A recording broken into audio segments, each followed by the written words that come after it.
तो भाई लोग सरस्वती पूजा पर कॉमेडी वीडियो बनावल गइल बा। वीडियो को पूरा देखे लो, बहुत ज्यादा मजा आई।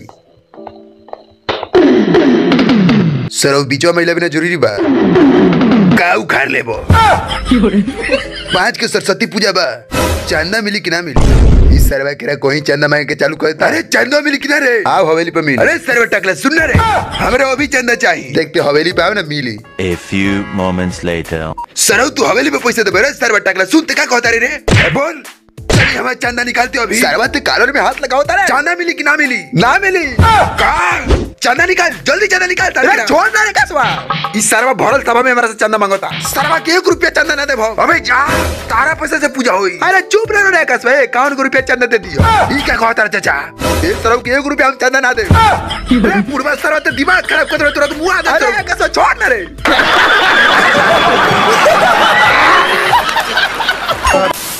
तो भाई लोग अगर तार लोग के वीडियो पसंद आइल बानू तो काम करिए लो, वीडियो को ज्यादा ज्यादा शेयर करिए लो। ऐसा भोजपुरी में कॉमेडी तार लोग अगर देखे के बात है चैनल के सब्सक्राइब करिए लो भाई लो, ठीक बा।